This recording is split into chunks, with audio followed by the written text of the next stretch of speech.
ചിലപ്പോൾ മറ്റൊരു ചോദ്യം വന്നിട്ടുള്ളത് ലിവിങ് വിൽ സ്വാഭാവികമായി മരിക്കാൻ അനുവദിക്കുക എന്നുള്ളതാണ്.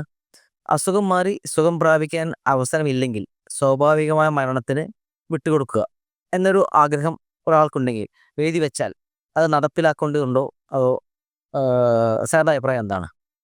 സുഹൃത്തുക്കളെ, കാലികമായ ഒരു പ്രശ്നത്തെയാണ് ഇവിടെ അവതരിപ്പിക്കുന്നത്. ഇന്ന് ചികിത്സാരംഗം വളരെയധികം വികസിച്ചു വന്നിരിക്കുകയാണ്. മനുഷ്യൻ്റെ ജീവൻ എങ്ങനെയെങ്കിലും നീട്ടിക്കിട്ടാൻ വേണ്ടി പലതരം ചികിത്സകളും ചെയ്യാൻ ഇന്ന് മനുഷ്യൻ ഒരുമ്പെടുകയാണ്. എത്ര കാശ് അതിനുവേണ്ടി ചെലവഴിച്ചാലും വേണ്ടില്ല, അതൊക്കെ എങ്ങനെയെങ്കിലും ലോക ജനങ്ങളിൽ നിന്ന് നേടിയെടുത്ത് പണം സമാഹരിച്ച് ഏതെങ്കിലും രോഗത്തെ നിഷ്കാസനം ചെയ്യാൻ, ഇല്ലായ്മ ചെയ്യാൻ വേണ്ടി ഏത് ഓപ്പറേഷനും ഇത്ര വില കൊടുത്തു വിജയിപ്പിച്ചെടുക്കണം എന്നുള്ള നിലക്ക് പണം സമാഹരിക്കാൻ ശ്രമം നടത്തിക്കൊണ്ടിരിക്കുന്ന ഒരു കാലഘട്ടത്തിലൂടെ കടന്നു പോകുന്നത്. ഒരു കൊച്ചു കുഞ്ഞിന് ഹാർട്ട് സംബന്ധമായ രോഗമുണ്ട്, അതല്ലെങ്കിൽ ഒരു പ്രത്യേകതരം രോഗമുണ്ട്. രോഗം മാറ്റണമെങ്കിൽ ഒരു ഓപ്പറേഷൻ വേണം. ഓപ്പറേഷന് ലക്ഷക്കണക്കിന് രൂപ ആവശ്യമാണ്.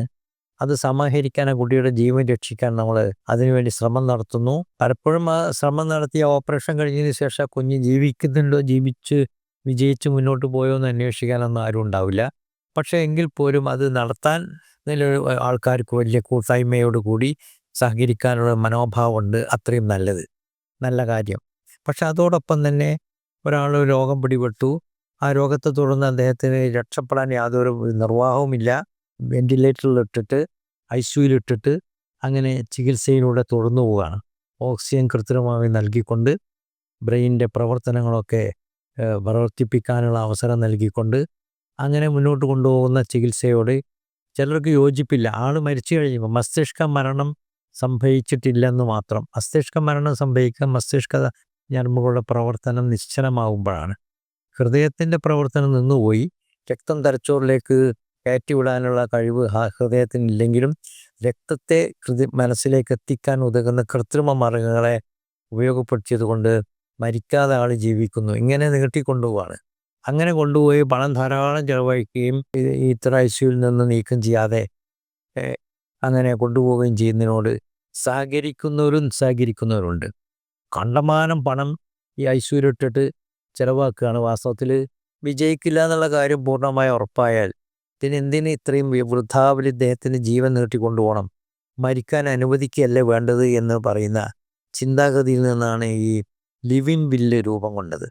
യഥാർത്ഥത്തിൽ അങ്ങനെ പരിശോധിക്കുമ്പോൾ നമുക്ക് തോന്നും അതല്ലേ നല്ലത്. കണ്ടമാനം കാശ് ചെലവാക്കുകയും ഈ രോഗിയെ നോക്കാൻ വേണ്ടി ഒരുപാട് സംവിധാനം ഒരുക്കുകയും കുടുംബക്കാരെ ആൾക്കാർ ചുറ്റിപ്പറ്റി ആശുപത്രിയിൽ സമയം ചെലവഴിക്കുകയും അങ്ങനെ ചെയ്യുന്നൊരവസ്ഥാവിശേഷം മറ്റുള്ളവരെ ബുദ്ധിമുട്ടിക്കുന്ന എന്തിന്?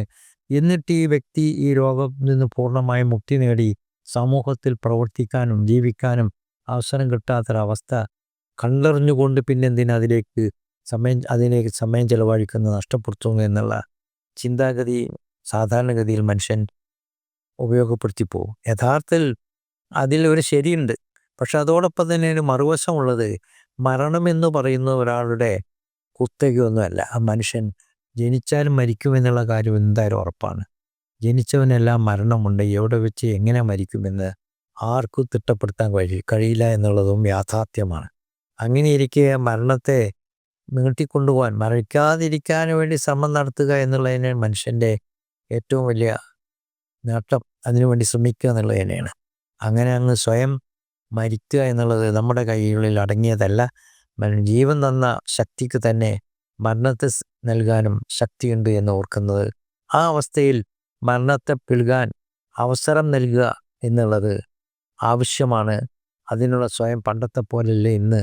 അത് കുറച്ചും കൂടി അങ്ങനെ ജീവൻ രക്ഷിക്കാൻ സാധിക്കുമെങ്കിൽ അത്രയും നീട്ടിക്കൊണ്ടുപോകുന്നതിൽ കുഴപ്പമില്ല. കാരണം ഏത് മുഹൂർത്തമാണ്, ഏത് സമയമാണ് ഈ മനുഷ്യനിൽ നിന്ന് ആത്മാവ് ശരീരം വിട്ടു പോകാൻ യോഗ്യത ആയിട്ടുള്ളത് എന്ന് നമുക്ക് തന്നെ മനസ്സിലാക്കാൻ സാധിക്കില്ല. ആ ആത്മാവിൻ്റെ ആ നിമിഷമുണ്ടല്ലോ, ഏതൊരു നിമിഷമാണോ ഈ മനുഷ്യൻ ഭൂമിയിൽ വന്ന് ശ്വാസം ഉൾക്കൊള്ളാൻ സാധിച്ചത്, അതുപോലെ മറ്റൊരു നിമിഷം ഈ ഭൂമിയിൽ നിന്ന് ശ്വാസം ഉൾക്കൊള്ളാൻ കഴിയാതെ മരിച്ചു പോവുകയും ചെയ്യുന്നു. ആ ശ്വസിക്കുകയും ശ്വാസം ഉള്ളോട്ട് ഉൾക്കൊള്ളുകയും അത് പുറത്തു വിടാൻ കഴിയാതിരിക്കുകയും ചെയ്യുന്ന അവസ്ഥക്കടിയിലുള്ള ജീവിതമാണ് ജീവിതം. അതിനങ്ങനെ ശ്വാസം ഉൾക്കൊള്ളാൻ കഴിയാതെ, ഓക്സിജൻ ഉൾക്കൊള്ളാൻ സാധിക്കാതെ ജീവിക്കുന്ന അവസ്ഥ വേണോ? കൃത്രിമമായിട്ട് ഓക്സിജൻ കൊടുത്തിട്ട് അയാളെ ജീവിപ്പിക്കണോ വേണ്ടയോ എന്നുള്ളതാണ് തർക്കം. യഥാർത്ഥത്തിൽ ഇത് രണ്ടിലും ചില ഗുണങ്ങളും ദോഷങ്ങളും ഉണ്ട് എന്ന് ചിന്തിച്ചാൽ ബോധ്യമാവും. ജീവൻ രക്ഷിക്കാൻ വേണ്ടി പാടുപെടുക, എത്രത്തോളം പാടുപെടുന്നു അത്രത്തോളം അതിനു വേണ്ടി ചിലവഴിക്കുന്നത് നല്ലതാണ്. പക്ഷേ പലപ്പോഴും നമ്മൾ വിചാരിക്കാത്ത മാർഗങ്ങളിലൂടെ തന്നെ ചിലരുടെ രോഗം ചികിത്സയില്ലാതെ തന്നെ മാറിയെന്ന് വരാം. സാധാരണ പറഞ്ഞു കേട്ടിട്ടുണ്ട്, നമ്മുടെ നാട്ടിൽ നല്ല പ്രഗത്ഭനായ ഒരു അഭിനേതാവ് ഉണ്ടായിരുന്നു, സിനിമാ നടൻ തിലകൻ മിലിറ്ററിയിൽ ജോലിക്കാരനായിരുന്നു. മിലിറ്ററിയിൽ പട്ടാളക്കാരനായി ജോലി ചെയ്യുമ്പോൾ അദ്ദേഹത്തിൻ്റെ കാല് മുറിക്കാൻ വേണ്ടി പട്ടാളക്കാരനെ ഓർഡർ ചെയ്തു. കാലിന് പരിക്കേറ്റപ്പോൾ കാലിൻ്റെ ഭാഗം മുറിച്ച് കളയണമെന്ന്. അങ്ങനെ മുറിക്കാൻ വേണ്ടി അദ്ദേഹം കിടപ്പിൽ മിലിറ്ററി ഹോസ്പിറ്റലിൽ കിടക്കുന്ന സന്ദർഭത്തിൽ യാദൃച്ഛികമായിട്ട് അന്നത്തെ പ്രധാനമന്ത്രി ജവഹർലാൽ നെഹ്റു ഈ ആശുപത്രി വിസിറ്റ് ചെയ്യാൻ വന്നു. ആരും ജവഹർലാൽ നെഹ്റുവിനോട് ഒരു കാര്യം പറയരുത്, സംസാരിക്കരുത് എന്നായിരുന്നു മിലിറ്ററി തലവൻ്റെ ഓർഡർ. എങ്കിലും അദ്ദേഹത്തിന് മുന്നിൽ കൂടി കടന്നു പോയപ്പോൾ ഞാൻ ജവഹർലാൽ നെഹ്റുവിനോട് ഇയാൾ പെട്ടെന്ന് പറഞ്ഞു, ഇതാ ഒന്നും പറയുന്നത് കേൾക്കൂ, എനിക്കൊരു കാര്യം പറയാനുണ്ട്. പറഞ്ഞതാണ്, ഇവരെൻ്റെ കാല് മുറിക്കാൻ കൽപ്പിച്ചിരിക്കുന്നു. പക്ഷേ എൻ്റെ കാല് മുറിക്കാൻ എൻ്റെ സമ്മതം വാങ്ങിച്ചിട്ടില്ല, എൻ്റെ മക്കളെ സമ്മതം വാങ്ങിച്ചിട്ടില്ല. അവരുടെ ഇഷ്ടപ്രകാരം എൻ്റെ കാല് മുറിക്കാൻ പോവാണ്. അത് എൻ്റെ സമ്മതം വാങ്ങിച്ചിട്ടല്ലേ വേണ്ടത് എന്ന്, അത് എനിക്കിഷ്ടമില്ല എന്ന് അദ്ദേഹം അവതരിപ്പിക്കേണ്ടായി.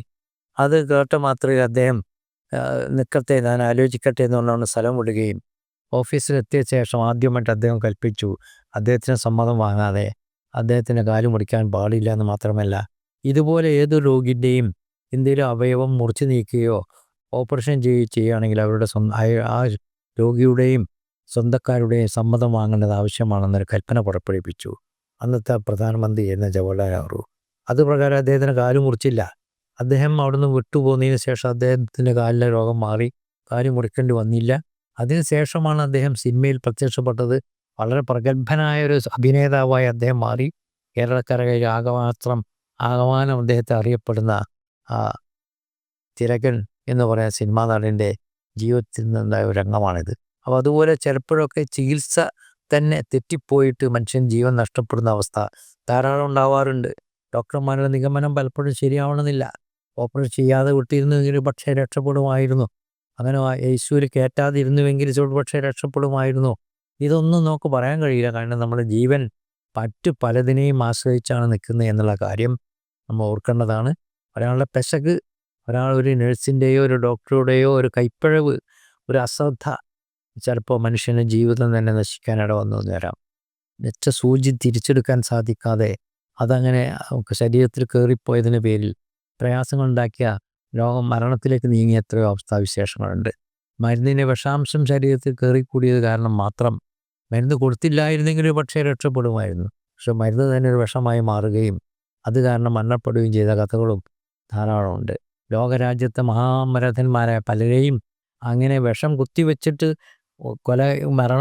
മരിക്കാതെ മരിപ്പിച്ച രംഗങ്ങളും മഹാപുരുഷന്മാർ, പ്രധാനമന്ത്രിമാരായിട്ടും ലോകരാഷ്ട്ര നേതാക്കന്മാരുമായിട്ടൊക്കെ ഉള്ളവരുടെ അന്ത്യകാലഘട്ടം ഇങ്ങനെയൊക്കെ ആയിരുന്നു. ആശുപത്രിയിൽ അഡ്മിറ്റ് ചെയ്തതിന് ശേഷം അവർക്ക് പിന്നീട് രക്ഷപ്പെടാൻ മാർഗം ഉണ്ടായില്ല. അവരുടെ ശ്രദ്ധ കുറവല്ല, ശ്രദ്ധ കൂടിപ്പോയി. ആരും കാണാൻ അനുവദിച്ചില്ല. എന്തൊക്കെ മരുന്നുകളെ കുത്തിവെച്ചത്, എന്തൊക്കെ ചെയ്ത് ആർക്കും പറയാനും പറ്റിയില്ല. അങ്ങനെ ഇല്ലാതായി എന്ന് പറയാറുമുണ്ട്. എന്തായാലും ഇതിനൊക്കെ പിന്നിൽ ഈ മരണത്തെ സ്വീകരിക്കാൻ പോകുന്ന വ്യക്തിയുടെ ഇംഗിതം ചിലപ്പോൾ അംഗീകരിക്കാൻ നിർബന്ധിതരാകുന്ന അവസ്ഥയിലാണ് ലിവിങ് വില്ലിൻ്റെ സ്ഥാനം നിലനിൽക്കുന്നത്. അതൊരു ചർച്ചാ വിഷയമാണ്.